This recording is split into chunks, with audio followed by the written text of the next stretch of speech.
시편 118편 말씀을 함께 보겠습니다. 구약성경 시편 118편이고요.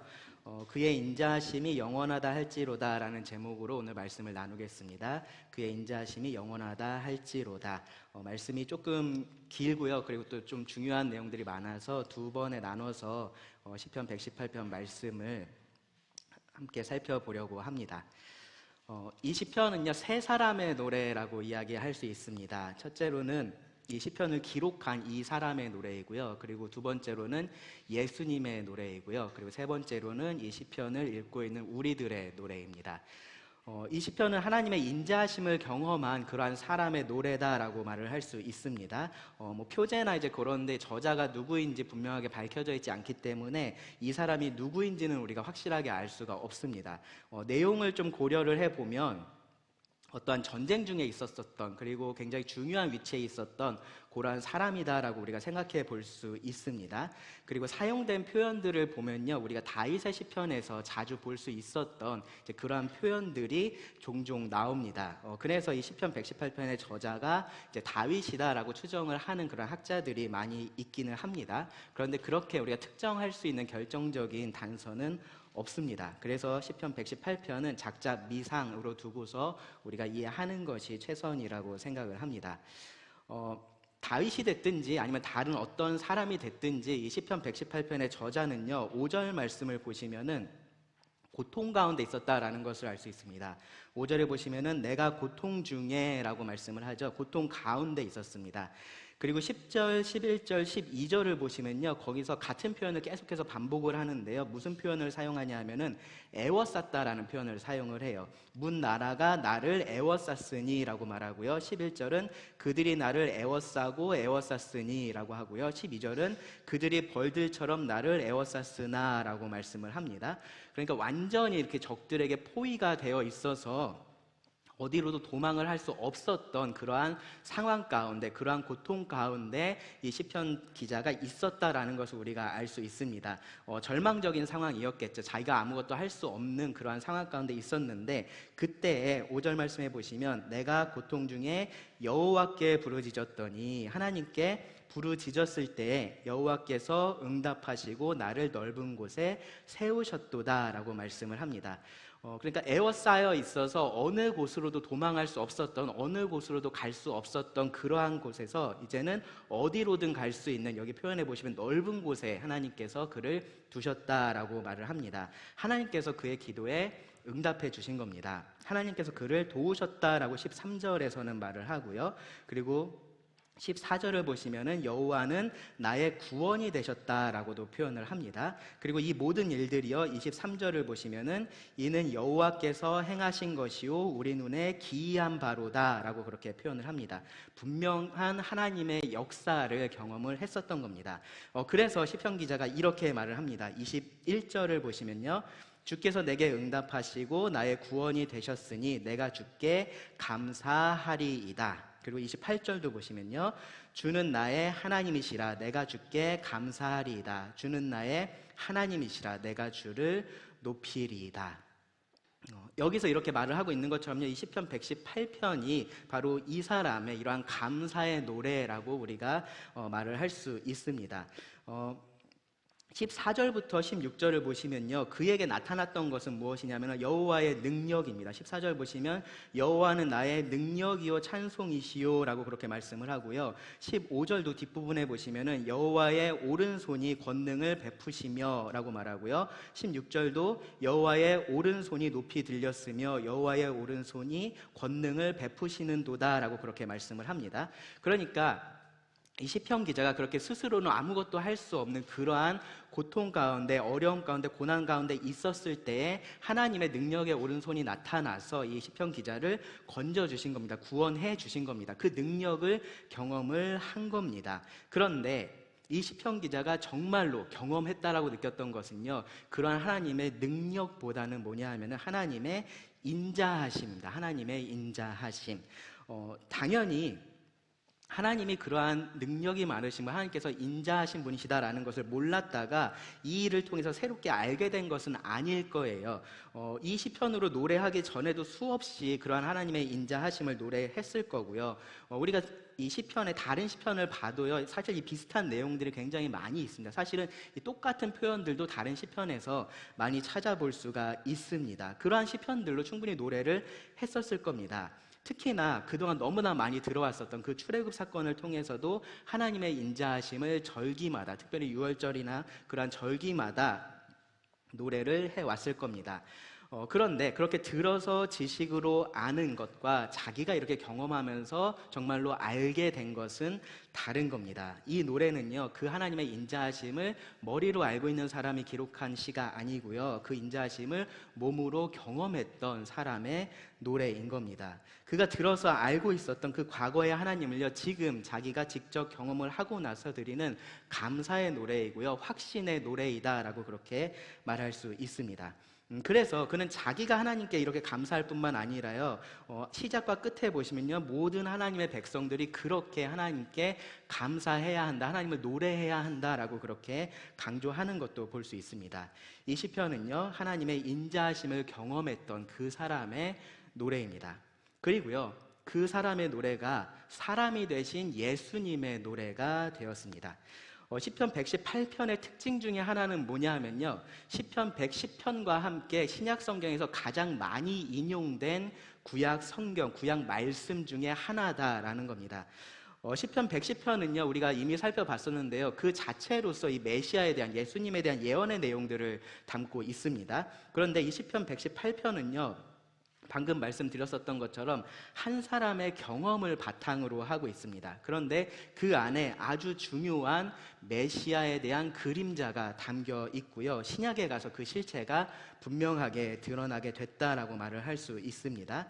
말씀을 좀 몇 가지 드리면요, 예수님께서 이 예루살렘에 입성하실 때, 마지막으로 예루살렘에 입성하실 때 무리들이 예수님을 환영을 했습니다. 예수님을 환영하면서 그 사람들이 인용했던 시편 말씀이 바로 이 시편 118편 25절과 26절이었습니다. 그들은 소리를 치면서 예수님을 환영을 했었습니다. 사복음서에 모두 다 기록이 되어 있는데요, 마태복음에 있는 말씀을 보시면, 마태복음 21장 9절에 보시면, 앞에서 가고 뒤에서 따르는 무리가 소리 높여 이르되 호산나 다윗의 자손이여 찬송하리로다, 주의 이름으로 오시는 이여 가장 높은 곳에서 호산나 하더라. 이 말씀이 바로 시편 118편 25절과 26절의 말씀을 인용한 겁니다. 만약에 이스라엘 백성들이요, 이렇게 메시아이신 예수님을 그들의 메시아로, 그들의 왕으로 정말로 받아들였다면요, 그것으로서 이 시편의 말씀이 성취가 됐었을 겁니다. 그런데 얼마 시간이 지나지 않아서 그들은 예수님을 십자가에 못 박으라고 소리를 치고 예수님을 십자가에 못 박았습니다. 최종적으로 예수님을 그들의 메시아로서 받아들이기를 거절했었던 겁니다. 예수님은 그렇게 회개하지 않는 그 예루살렘을 보면서 안타까워하시면서 똑같이 이 말씀을 인용하셔서 말씀을 하셨습니다. 마태복음 23장 37절부터 39절을 보시면, 예루살렘아 예루살렘아 선지자들을 죽이고 너에게 파송된 자들을 돌로 치는 자여, 암탉이 그 새끼를 날개 아래 모음같이 내가 너의 자녀를 모으려 한 일이 몇 번이더냐. 그러나 너희가 원하지 아니하였도다. 보라, 너희 집이 황폐하여 버려진 바 되리라. 내가 너희에게 이르노니 이제부터 너희는 찬송하리로다. 주의 이름으로 오시는 이여 할 때까지 나를 보지 못하리라 하시니라. 시편 118편 26절의 말씀을 예수님께서 인용을 하셨습니다. 그래서 예수님께서 재림하실 때, 그때에 이 예루살렘의 백성들이 비로소 제대로 이 시편 118편의 말씀을 이루게 될 것을, 그들의 입을 통해서 이루게 될 것을 예수님께서 말씀을 해 주신 겁니다.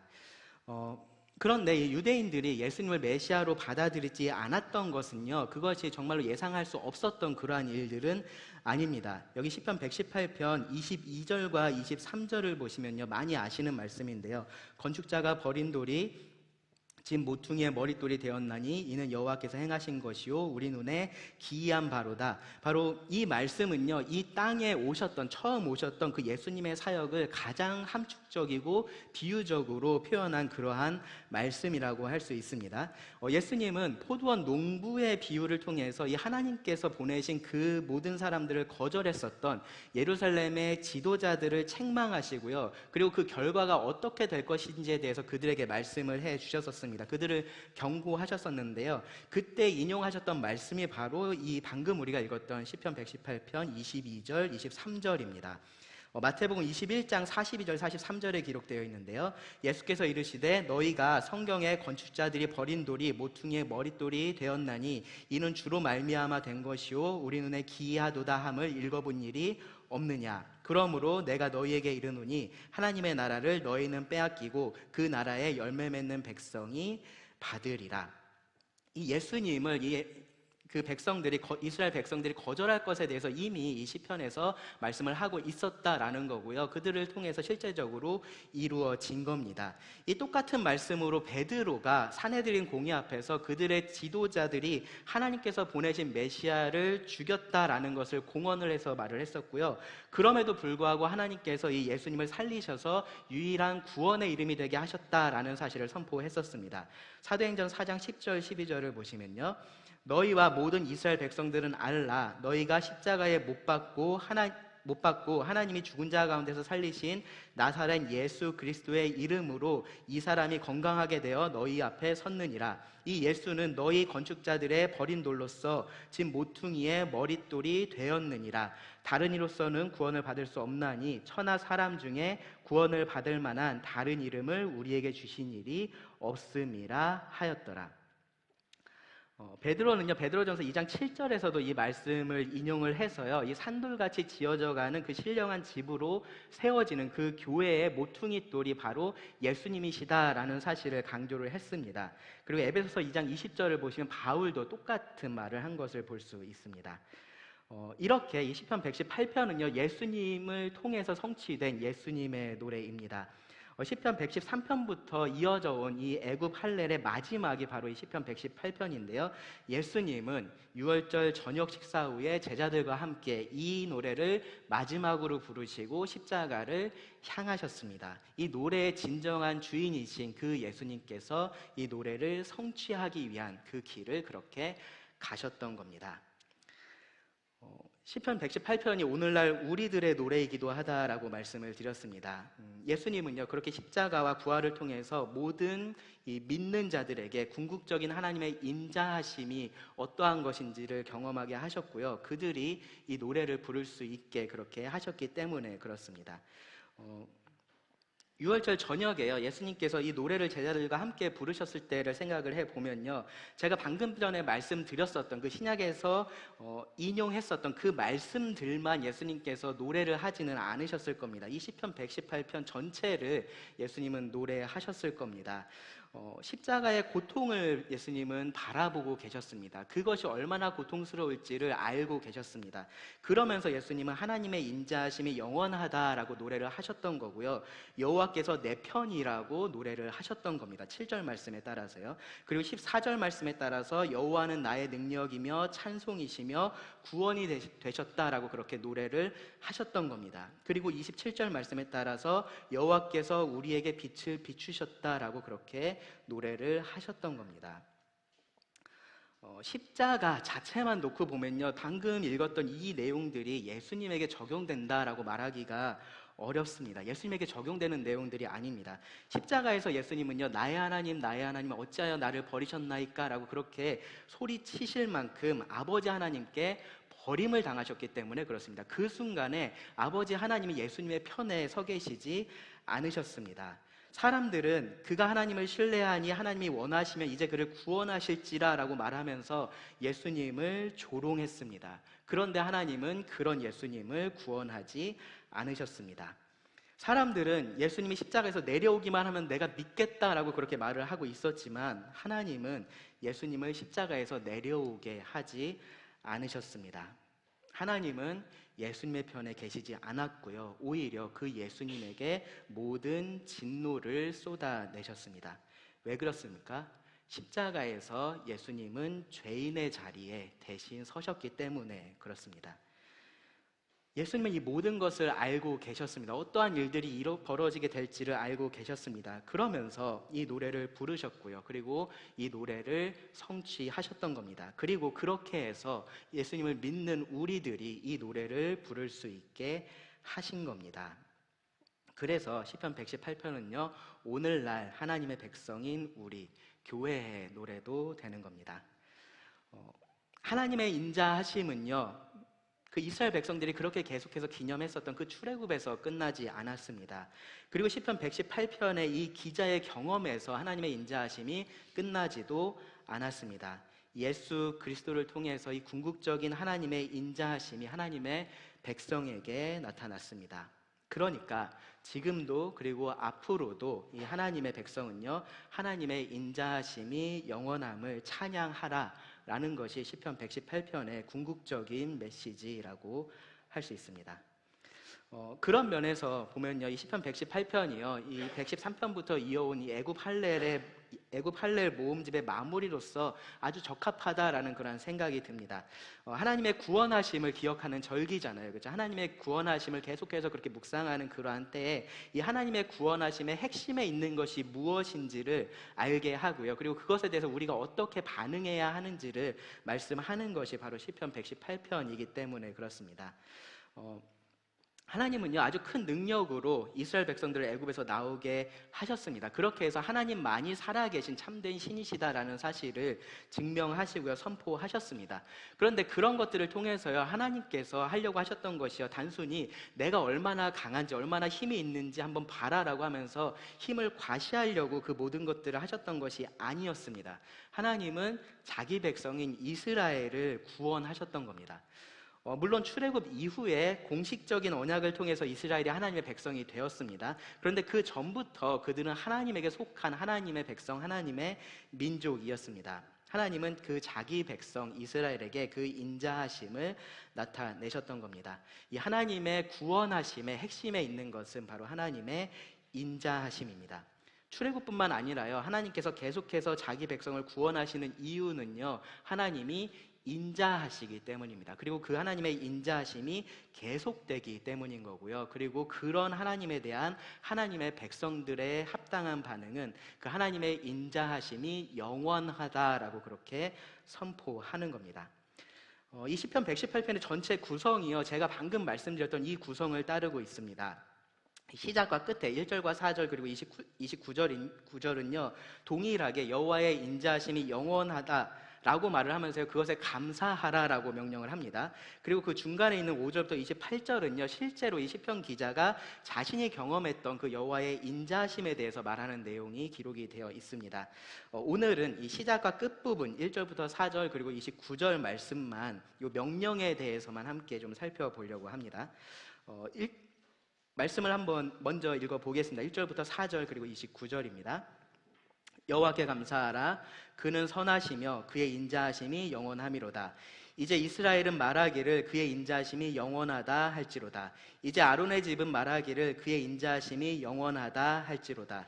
이제 여호와를 경외하는 자는 말하기를 그의 인자하심이 영원하다 할지로다. 29절입니다. 여호와께 감사하라. 그는 선하시며 그의 인자하심이 영원함이로다. 보시면요 1절하고 29절이 정확하게 동일하다라는 것을 알 수 있습니다. 하나님의 속성, 하나님의 본질적인 속성인 선하심을 언급을 하고 있고요. 그리고 그 중에서 특별하게 인자하심이 영원하다라는 사실을 강조합니다. 그러면서 그것으로 인해서 여호와께 감사할 것을 그렇게 말씀을 하고 있습니다. 2절부터 4절은요 거기서는 하나님의 선하심은 언급되지 않고 있고요. 대신에 인자하심이 영원하다라는 그 사실만 반복해서 언급을 합니다. 하나님의 선하심은요 하나님의 본질적인 속성입니다. 그리고 그 선하심이 다른 대상과의 관계 속에서 드러나는 것을 사랑이라고 우리가 이해할 수 있습니다. 제가 예전에 주일 오후 성경 공부 시간에 이 부분에 대해서 말씀을 드렸었는데요, 성경은 하나님은 사랑이다 라고 그렇게 말씀을 하고 있을 만큼 하나님의 가장 본질적인 속성 중에 하나가 바로 하나님의 선하심, 하나님의 사랑이다 라고 말씀을 드릴 수 있습니다. 이 사랑이, 하나님의 그 선하심이 상황과 대상에 따라서 다양한 모습으로 드러납니다. 그리고 그것에 따라서 성경은 다양한 표현들을 사용을 해요. 하나님께서 이 모세에게 자신을 보여주실 때 바로 이 사랑의 다양한 모습을 말씀을 하셨습니다. 출애굽기 34장 6절을 보시면요, 여호와께서 그의 앞으로 지나시며 선포하시되 여호와라 여호와라 자비롭고 은혜롭고 노하기를 더디하고 인자와 진실이 많은 하나님이라. 여기 보시면 여호와가 자비롭다라고 말씀을 하고 있고요, 은혜롭다라고 말씀을 하고 있고요, 그리고 노하기를 더디한다라고 말씀을 하고 있고요, 인자하다라고 말씀을 하고 있습니다. 이것이 이 하나님의 사랑의 네 가지 모습인데요. 처음에 말하고 있는 자비 혹은 긍휼, 이것은요, 하나님께서 비참한 가운데 있는 자들에게 보여주시는 사랑이라고 말할 수 있습니다. 그래서 긍휼이나 자비라는 표현이 있을 때는 항상 그 대상이 어떠한 비참한 상황 가운데, 자기가 어떻게 할 수 없는 그러한 절망스러운 상황 가운데 있는 것을 의미를 합니다. 은혜라는 것은요, 여러분 잘 아시는 것처럼 자격 없는 자에게 하나님께서 나타내 보여주시는 사랑을 은혜라고 표현을 합니다. 인내는요, 하나님께서 이 죄인이 회개하기를 기다리시면서 오래 참으시는 사랑을 말합니다. 그러한 오래 참으시는 사랑, 노하지 않으시고 기다리시는 그러한 사랑을 인내라고 말을 합니다. 그리고 하나님께서 자기 백성에게 베푸시는 그러한 신실한 사랑이 마지막에 언급되는 인자입니다. 인자. 제가 말씀드린 이러한 사랑의 모습이요, 상호 배타적이어서 완전히 구별되어 있고 그런 것은 아닙니다. 서로가 어느 정도씩 이렇게 겹쳐 있습니다. 다만 이 하나님의 사랑의 그런 여러 가지 측면들을 그렇게 보여주고 있다라는 거예요.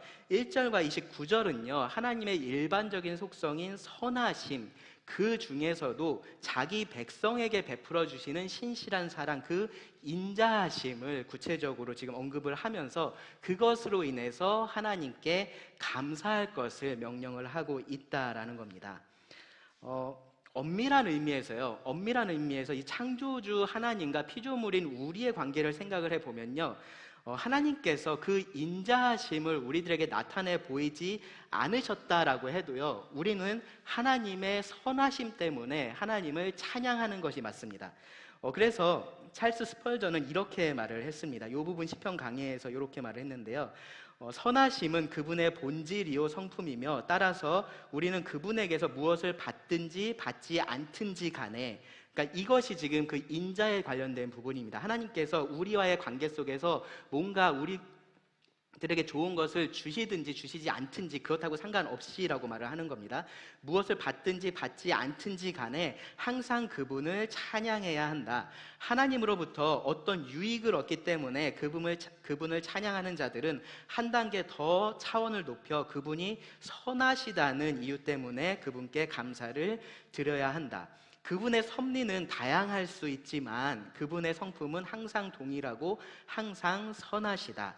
그분의 섭리라는 것은요, 하나님께서 실제로 우리들에게 어떻게 하시느냐입니다. 우리들에게 보여주시는, 그리고 우리가 느끼는, 경험하는 그러한 부분들입니다.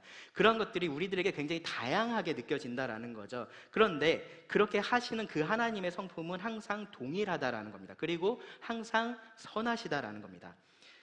그분의 섭리가 어떠하든지 간에 그분은 이제까지 선하셨고 앞으로도 선하실 것이며, 또한 지금도 선하시다. 그러므로 바로 이 순간에 설령 하늘이 구름에 가리워 어둡다고 할지라도 그분께 감사하자. 정말로 맞는 말입니다. 그리고 우리가 어떤 상황에 있든지 꼭 우리가 기억하고 있어야 할 그러한 진리입니다. 욥과 같은 그러한 상황을 우리가 만날 수 있겠죠. 그때 욥이 고백했었던 것처럼 주신 이도 여호와시오 거두신 이도 여호와시니 여호와의 이름이 찬송을 받으실지니이다 라고 그렇게 우리가 고백할 수 있어야 됩니다. 그런데 그 고백 안에는요, 하나님의 절대적인 주권을 인정하고 있는 것을 우리가 알 수 있습니다. 그것에서만 그칠 것이 아니라요, 하나님의 선하심도 그러한 순간에 함께 우리가 인정할 수 있어야 된다라는 겁니다. 그래도 하나님은 선하시다라고 우리가 고백할 수 있어야 된다라는 겁니다. 그런데요, 정말로 감사하게도, 그리고 정말로 놀랍게도 하나님은 우리 사람들에게 그 인자하심을 나타내십니다. 그 인자하심을 우리 사람들에게 나타내십니다. 그렇게 해서 하나님의 선하심이 무엇인지를 알게 하시고요, 경험하게 하십니다. 제가 지금 우리 사람들이라는 말을 일부러 강조해서 말씀을 드립니다. 왜 그러냐면요, 천사를 포함한 다른 어떤 피조물들도 그런 하나님의 인자하심을 경험할 수 없기 때문에 그렇습니다. 그렇게 하지 않았기 때문에 그렇습니다. 하나님께서 그들을 구원해서 자기 백성으로 삼고 변하지 않는 사랑을 보여주신 적이 없습니다. 사람을 제외한 다른 피조물에게 하나님께서 그렇게 하신 적이 없습니다.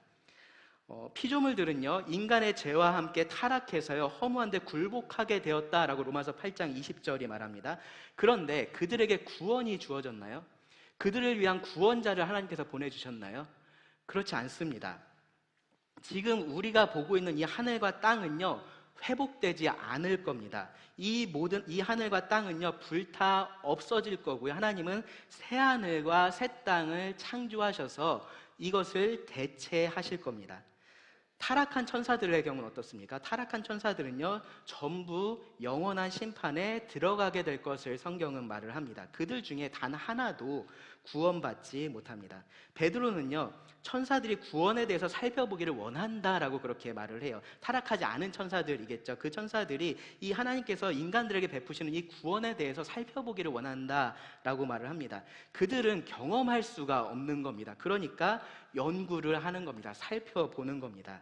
그런데 우리에게는요, 우리 사람에게는 하나님께서 그 인자하심을 나타내십니다. 그 인자하심을 드러내십니다. 우리가 경험할 수 있게 하신다라는 겁니다.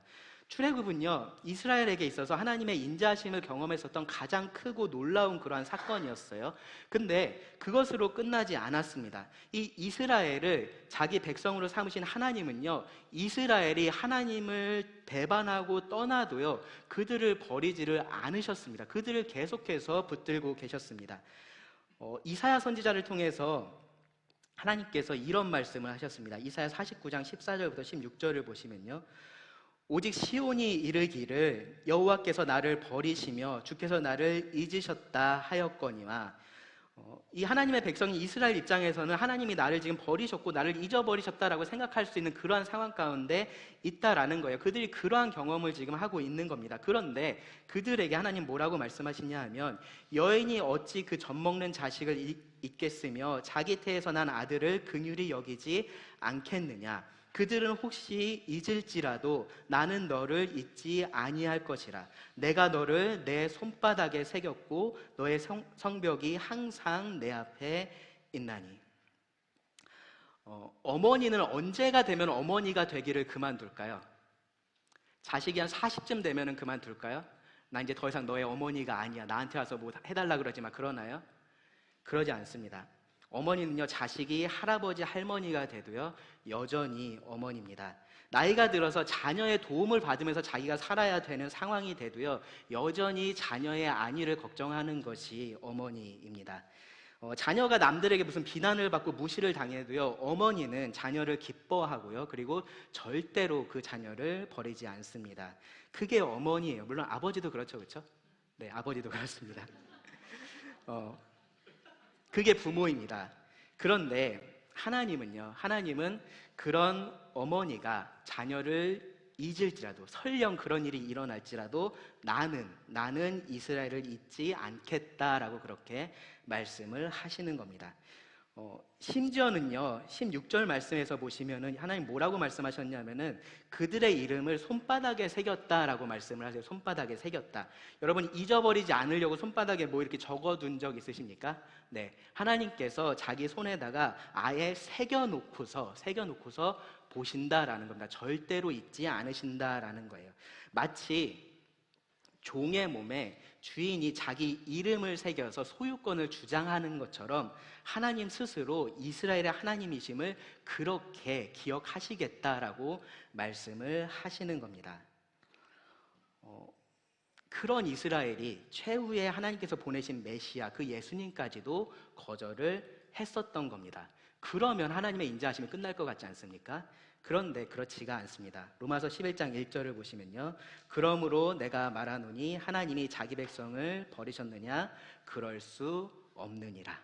11장 26절을 보시면요. 그리하여 온 이스라엘이 구원을 받으리라. 기록된 바 구원자가 시온에서 오사 야곱에게서 경건하지 않은 것을 돌이키시겠고 라고 말씀을 하고요. 그리고 29절을 보시면요. 하나님의 은사와 부르심에는 후회하심이 없느니라 라고 말씀을 합니다. 이 하나님의 이스라엘에 대한 영원한 인자하심이 중요한 이유 중에 하나는 뭐냐면요. 그것이 바로 그는 선하시며 그의 인자하심이 영원함이로다 라는 이 성경의 명제를요, 절대적으로 신뢰할 수 있다라고 말하는 결정적인 예가 되기 때문에 그렇습니다. 만약에 제가 앞에서 말씀드렸던 그런 어떤 시점에서 하나님께서 이스라엘을 버리셨다면 우리는 여기서 말하고 있는 이 영원의 의미를 우리가 다르게 이해를 해야 됩니다. 어떤 의미가 될 수 있냐면요, 우리가 너무 심하게 배신하지 않는 한 하나님의 인자하심은 영원하다라고 이해를 하든지, 하나님이 참을 수 있는 한도 내에서 하나님의 인자하심은 영원하다라고 그렇게 우리가 이해를 해야 될 겁니다. 그런데 이 이스라엘에 대한 하나님의 인자하심을 보면요, 정말로 하나님의 인자하심은 영원하다라는 것을 우리가 알 수 있습니다. 지난 시간에 살펴봤었던 것처럼요, 하나님의 자기 백성에 대한 이 인자하심은요, 모든 환경과 장애를 압도할 뿐만 아니라 절대로 멈추지 않는다라는 겁니다. 그러면 이제 이 시점에서 좀 드는 생각이 있습니다. 이스라엘이 특별해서 그런 거 아닙니까? 이스라엘에게만 하나님께서 그렇게 하시는 거 아닐까요? 그렇지 않습니다. 하나님께서 이스라엘에게 그 모든 사랑을, 그 모든 인자하심을 변함없이 베푸신 이유는요, 그들이 이스라엘이기 때문이 아니라요, 하나님이 그들을 선택받은 백성이기 때문입니다. 이스라엘은 이스라엘이기 때문에 특혜를 얻은 것이 아니라요, 하나님께서 그들을 선택하셨기 때문에, 그들을 사랑으로 선택하셨기 때문에 그러한 특권을 가질 수 있었던 겁니다. 그리고 하나님은 똑같이 지금 교회에게 그렇게 하십니다. 에베소서 1장 5절을 보시면요, 그 기쁘신 뜻대로 우리를 예정하사, 하나님께서 정하셨다라는 겁니다. 선택하셨다라는 겁니다. 예수 그리스도로 말미암아 자기의 아들들이 되게 하셨으니. 데살로니가 후서 2장 13절을 보시면요, 주께서 사랑하시는 형제들아, 우리가 항상 너희에 관하여 마땅히 하나님께 감사할 것은 하나님이 처음부터 너희를 택하사 성령의 거룩하게 하심과 진리를 믿음으로 구원을 받게 하심이니. 하나님께서 교회를 택하신 겁니다. 그래서 베드로는요, 이 교회에게, 구약의 이스라엘에게 사용된 그 표현을 그대로 다 사용해서 말씀을 합니다. 베드로전서 2장 9절 10절 보시면요, 그러나 너희는 택하신 족속이요 왕같은 제사장들이요 거룩한 나라요 그의 소유가 된 백성이니. 너희가 전에는 백성이 아니더니 이제는 하나님의 백성이요 전에는 긍휼을 얻지 못하였더니 이제는 긍휼을 얻은 자니라. 하나님은 이스라엘에게 그렇게 하셨던 것처럼요, 교회를 선택을 하시고요, 그들에게 영원한 인자하심을 나타내신다라는 겁니다. 이스라엘에게는요, 출애굽 사건이 항상 그 사실을 기억할 수 있게 해줬다면요, 교회에게는 그리스도의 십자가가 그렇습니다. 로마서 8장 31절 31절을 보시면요, 그런즉 이 일에 대하여 우리가 무슨 말하리요? 만일 하나님이 우리를 위하시면 누가 우리를 대적하리요? 자기 아들을 아끼지 아니하시고 우리 모든 사람을 위하여 내주시니가 어찌 그 아들과 함께 모든 것을 우리에게 주시지 아니하겠느냐? 39절도 보시면요, 높음이나 깊음이나 다른 어떤 피조물이라도 우리를 우리 주 그리스도 예수 안에 있는 하나님의 사랑에서 끊을 수 없으리라. 하나님은 이스라엘에게 그렇게 하시는 것처럼요, 교회에게도 영원한 인자하심을 나타내십니다. 그래서 우리는 하나님을 믿는 자들이라면 그 어떤 피조물도 경험할 수 없는 하나님의 인자하심을 경험하는 겁니다. 영원한 죽음에서 구원해 주신 그 사랑뿐만 아니라요, 우리 삶에 계속해서 부어주시는 그 사랑, 그 인자하심을 우리가 경험하게 되는 겁니다. 하나님의 인자하심은요, 꼭 우리가 원하고 바라는 그러한 모습은 아닐 수 있습니다. 우리가 지난주 수요일 이 말씀을 배웠었는데요. 바울의 육체의 가시와 같은 경우에 그것이 당하는 사람 입장에서는요, 하나님의 인자와는 거리가 먼 것처럼 그렇게 느껴지는 것이 사실입니다. 그런데 그 상황에서 하나님은요, 내 은혜가 너에게 족하다라고 그렇게 말씀을 하셨어요. 하나님의 인자하심이 그 바울의 삶 가운데 있었기 때문에 그렇습니다. 바울이 육체에 가시가 있긴 했었지만 그것 때문에 바울이 믿음을 버리거나 사역을 포기하거나 그렇게 하지 않도록 하나님의 인자하심이 그를 붙들고 있었다라고 말할 수 있습니다. 그리고요, 오히려 그 가시를 통해서 하나님의 능력이 온전하게 드러나게 됐습니다. 그것이 하나님의 인자하심이 그에게 함께 있었음의 증거입니다. 가시가 아니었다면, 그 육체의 가시가 아니었다면 알지 못했을 하나님의 인자하심을 바울은 경험할 수가 있었고요. 그래서 그것이 그에게 기쁨이 되었습니다.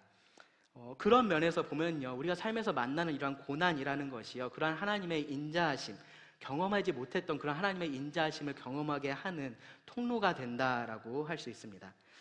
반대로요, 우리가 이런 얘기들을 많이 하니까 항상 하나님 섬기는 게 고통스럽고 힘들고 그렇게만 생각할 수 있는데 그렇지 않아요. 하나님의 인자하심은요, 항상 그렇게 우리가 고통 가운데서만 경험하는 것은 아닙니다. 때로 하나님은요, 우리의 기도와 원하는 바를 그대로 우리들에게 들어주시기도 하십니다. 정말로 이루어지지 않을 것 같았던 그러한 꿈을 하나님께서 이루어주기도 하시고요, 정말로 이게 될까 싶었던 그러한 일들을 하나님께서 되게 하십니다. 어떤 식으로든지요, 하나님의 인자하심은 영원하고요, 우리는 그것을 경험할 수 있다라는 겁니다. 하나님을 믿는 자들은 그렇게 경험할 수 있다라는 겁니다. 이 시편 기자가 경험한 하나님의 인자하심은 다음 주에 우리가 5절부터 28절의 말씀을 통해서 살펴보겠습니다. 이 오늘 본문에서요, 우리가 끝으로 좀 주목할 것이 있는데요, 바로 2절에서 4절에서 강조하고 있는 부분입니다. 제가 2절에서 4절 말씀을 다시 한번 읽어보겠습니다. 이제 이스라엘은 말하기를 그의 인자하심이 영원하다 할지로다. 이제 아론의 집은 말하기를 그의 인자하심이 영원하다 할지로다. 이제 여호와를 경외하는 자는 말하기를 그의 인자하심이 영원하다 할지로다. 계속해서 제가 말씀을 드리는 것처럼요, 인자하심이라는 것은 하나님께서 자기 백성에게 보여주시는 겁니다. 그렇기 때문에 그 하나님의 인자하심에 대해서 말할 수 있는 사람들, 감사할 수 있는 사람들은 하나님의 백성들인 거예요. 그래서 2절부터 4절을 보시면요, 이스라엘, 아론의 집, 여호와를 경외하는 자가 그렇게 불려지고 있고요, 그들에게 그의 인자하심이 영원하다라고 말할 것을 지금 명령을 하고 있습니다. 이스라엘은요, 일반적인 의미에서의 이스라엘 백성들을 의미를 하고요, 아론의 집은 특별히 제사장들을 의미를 합니다. 그리고 여호와를 경외하는 자들은요, 유대교로 개종을 한 그러한 이방인들까지 다 포함한 그러한 하나님의 백성들, 아주 넓은 의미에서의 하나님의 백성을 의미를 합니다. 이 시편 118편이 기록될 그 당시의 모든 하나님의 백성이 지금 여기에서 언급됐다라고 그렇게 생각할 수 있습니다. 그러면서요, 2절부터 4절의 시작에서 계속해서 반복되는 게 뭐냐 하면은 이제죠, 그렇죠?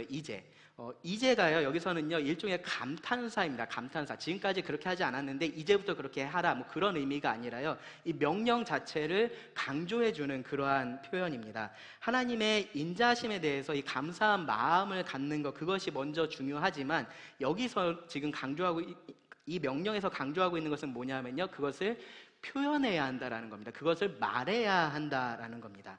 그리고요, 이것이 우리가 오늘 본문에서 우리가 찾을 수 있는, 우리가 순종해야 할 명령입니다. 하나님의 인자하심이 영원하다라는 것 제가 계속해서 말씀을 드렸습니다. 그 인자하심은 지금도 변하지 않고 우리 삶에서 나타나고 있습니다. 우리가 계속해서 매일매일 성도들 각자가 경험을 하고 있습니다.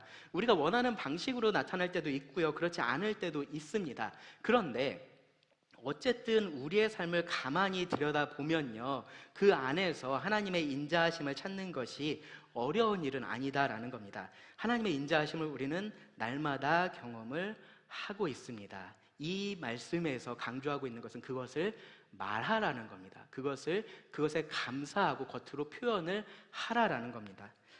첫째는요, 우리가 이런 사실을 우리가 인지하고 있어야 됩니다. 그러면서 내 삶에서 내가 경험하고 있는 이 하나님의 인자하심이 무엇인지를 좀 자세하게 그렇게 좀 살펴볼 필요가 있습니다.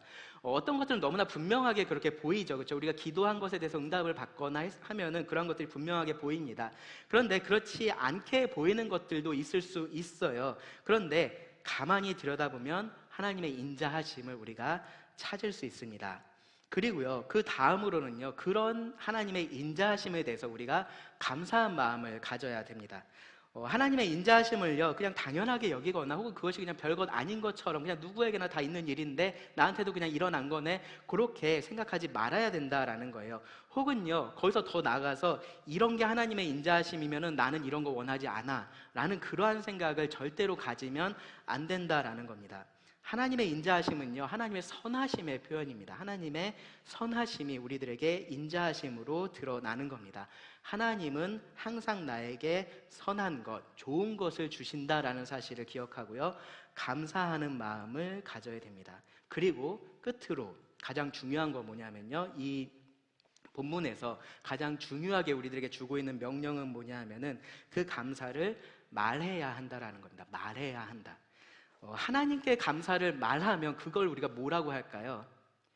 예배라고 합니다. 우리가 하나님께서 나에게 베푸신 그 인자하심에 대해서 말하면요, 그것이 예배입니다. 만약에 그 하나님의 인자하심을 경험한 것을 다른 성도에게 말하면 그것이 교제입니다. 하나님의 인자하심을요, 내가 경험한 그 인자하심을 하나님을 모르는 사람에게 말하면 그것이 전도입니다. 하나님의 인자하심에 대해서 하나님에게만 말하는 것이 아니라요, 다른 사람에게도 우리가 말을 해야 됩니다. 특별히요, 제가 좀 말씀을 드리고 싶은 것은 하나님을 모르는 사람에게도 우리가 그렇게 해야 한다라는 사실을 좀 기억할 필요가 있습니다. 사실 그렇게 하는 것이 쉽지가 않아요. 하나님을 믿지도 않는 사람에게 가서 하나님에 대해서 이야기를 한다라는 것이 사실은 쉽지 않습니다. 그런데 그렇게 해야 될 필요가 있다라는 사실을 우리 꼭 기억을 해야 됩니다. 왜 그러냐 하면요, 하나님의 인자하심은 누구만 경험할 수 있습니까? 하나님의 백성들만 경험을 할 수가 있습니다. 하나님을 모르는 사람들은 하나님의 인자하심을 경험할 수가 없습니다. 우리가 말해주지 않으면 그들이 하나님의 인자하심을 모른다라는 겁니다. 하나님의 백성으로서 사는 것이 얼마나 큰 특권인지 그들에게 알게 하는 것이 우리의 중요한 사명이고요. 그렇기 때문에 우리는 믿지 않는 자들에게도, 하나님을 모르는 자들에게도 이 하나님의 인자하심에 대해서 말을 해야 된다라는 겁니다. 이런 맥락에서요, 우리가 하지 말아야 할 말도 있다라는 것 여러분 기억을 하셔야 됩니다. 이 하나님과 교회에 대해서 혹은 우리 삶에 대해서 부정적인 말을 하는 것이 그렇습니다. 뭐 교회 때문에 힘들다는 말, 그러한 말들을요, 누구를 만날 때마다 계속해서 한다면요, 그 말을 듣는 사람 입장에서는 하나님에 대해서, 교회에 대해서, 신앙에 대해서 좋은 생각을 가질 수가 없습니다. 만나는 모든 사람에 대해서 우리가 그런 것들을 조심해야 되는데요, 그런데 특별히 가정 안에서 여러분 더 유의하셔야 됩니다. 가정은요, 우리가 좀 편한 공간이잖아요. 그래서 별 생각 없이 우리가 말하기가 쉬운데요, 근데 내가 그냥 그렇게 무심코 했던 그러한 말들, 하나님이나 교회에 대해서 내가 했던 그런 부정적인 말들이요, 아직 하나님을 모르는 그 다른 가족들에게는 하나님과 교회에 대한 부정적인 인식을 심어줄 수 있고요, 그래서 구원의 장애물이 되게 만들 수 있기 때문에 그렇습니다. 그러니까 가식적으로 살라라는 말이 아니에요. 그냥 항상 교회에 대해서 무조건 좋은 얘기만 어떻게든 꾸며내서 하라, 그런 말을 하는 게 아니고요. 무슨 말씀을 드리는 거냐 하면요, 정말로 진실되게 하나님 앞에서 사시라는 겁니다. 그래서 하나님의 인자하심을 경험하시라는 겁니다. 그래서 그 경험한 하나님의 인자하심을, 그 진실을 여러분의 입으로 모두에게, 모든 사람에게 말하시라는 겁니다. 중요한 것은요, 우리가 그렇게 할 수 있다라는 겁니다. 우리가 그렇게 할 수 있습니다. 하나님의 인자하심이 영원하기 때문에 그렇습니다. 우리에게 하나님의 인자하심이 있기 때문에 그렇습니다. 지금 우리 삶에 하나님의 인자하심이 있기 때문에 그렇습니다. 그 인자하심을 노래할 수 있게 한 그 예수님을 여러분 항상 기억하시고요, 그리고 이 노래를 여러분 부르셔서 하나님을 세상 가운데 드러내시기를 바랍니다. 기도하고 말씀을 마치겠습니다. 하나님 또 오늘 우리들에게 주신 말씀에 감사를 드립니다. 하나님의 인자하심이 영원하시다라는 이 사실을 다시 한번 이 말씀을 통해서 묵상하게 하여 주셔서 감사합니다. 하나님께서 우리를 하나님의 백성으로 선택을 하시고 하나님의 영원한 인자하심을 우리에게 그리고 우리를 통해서 나타내 보이셨습니다. 우리가 이 사실에 항상 감사할 뿐만 아니라 이 사실을 선포하며 살아갈 수 있게 하여 주시기를 구합니다. 우리가 이런 명령을 받은 자들임을 잊지 않게 하여 주시고 어디에 있든지 어떠한 상황에 있든지 하나님의 인자하심이 영원하시다라고 말하는 자들이 되게 하여 주시기를 구합니다. 들은 모든 말씀을 주님께 의지하며 예수님의 이름으로 기도드립니다. 아멘.